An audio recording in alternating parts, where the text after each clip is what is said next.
जेके state news का उर्दू खबरनामा लेकर मैं यास्मीन मंजूर आपकी खिदमत में हाजिर। आइए नजर डालते हैं आज की अहम खबरों पर। मरकजी वज़ीर दाखिला अमित शाह जम्मू खिते के 2 रोज़ा दौरे पर पहुंच रहे हैं। जम्मू कश्मीर असेंबली इंतखाबात के दूसरे मरहले के तहत जारी इंतखाबी सरगर्मियों में हिस्सा लेंगे और भारतीय जनता पार्टी के हक में मुहिम चलाएंगे। जारी असेंबली इंतखाबात के दौरान वज़ीर दाखिला का जम्मू का ये तीसरा दौरा होगा। 2 रोज़ा दौरे के दौरान अमित शाह राजौरी, पुंछ और जम्मू के सरहदी अजला में रैलियों से खिताब करेंगे। पार्टी के कौमी सदर और मरकजी वज़ीर सेहत JP नड्डा भी 20 सितंबर को जम्मू का दौरा करने वाले हैं।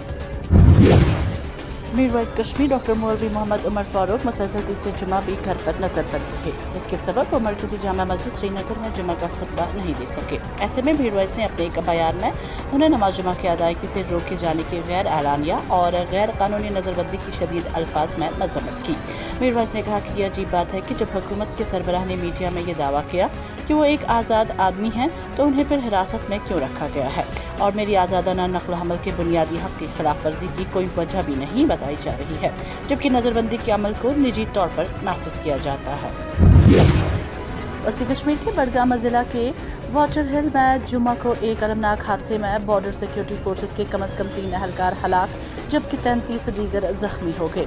अहदेदारों ने बताया कि एक निजी बस जिसका रजिस्ट्रेशन नंबर JK 034391 था, जिसमें BSF के 36 एहलकार सवार थे, अचानक सड़क से फिसलकर खाई में जा गिरी। इस वाक़े में BSF के 3 एहलकार हलाक और 33 दीगर जख्मी हो गए। जख्मियों में 8 की हालत नाजुक बताई जाती है। मकामी लोगों और पुलिस की मदद से तमाम जख्मियों को इलाज के लिए जिला अस्पताल बडगाम मुंतकिल किया गया। मजीद तफसीलात का इंतजार है।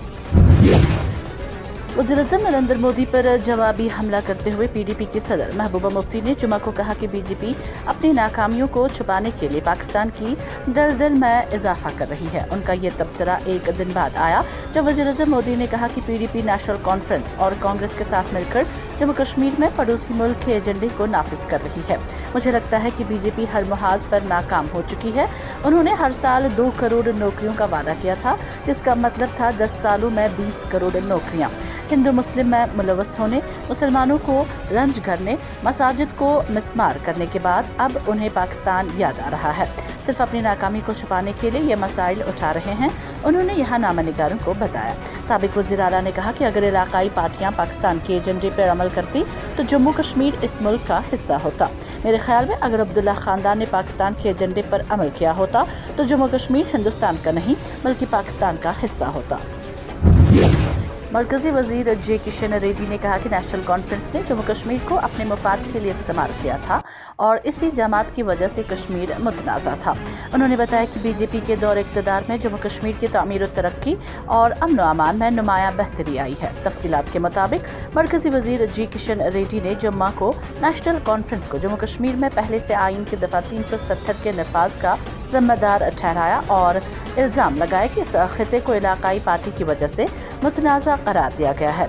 उन्होंने NC पर वसी पैमाने पर बदउनवानी और सरहद पार दहशतगर्दी के अरूज में कलीदी किरदार अदा करने का इल्ज़ाम लगाया, जिसका हिंदुस्तान इस वक्त मुकाबला कर रहा है।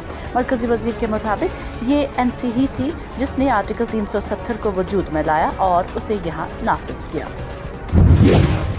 भारतीय जनता पार्टी के कौमी जनरल सेक्रेटरी करण चुग ने नेशनल कॉन्फ्रेंस और कांग्रेस पर जम्मू कश्मीर असेंबली इंतखाबात के दौरान पाकिस्तान के एजेंडे को आगे बढ़ाने का इल्ज़ाम आयद करते हुए दोनों पार्टियों पर शदीद नुक्ताचीनी की है। पाकिस्तान के वज़ीर दिफा की जानिब से एक TV चैनल को दिए गए इंटरव्यू, जिसमें उन्होंने कहा कि दफ़ा 370 और 35A की बहाली के लिए पाकिस्तान, नेशनल कॉन्फ्रेंस और कांग्रेस इत्तेहाद एक समत हैं का हवाला देते हुए करण चुग ने नेशनल कॉन्फ्रेंस और कांग्रेस को शदीद तनकीद का निशाना बनाया। उन्होंने कहा कि ऐसे में पाकिस्तान के एजेंडे को आगे बढ़ाने की खातिर NC और कांग्रेस का इत्तेहाद पूरी तरह बेनकाब हो गया है।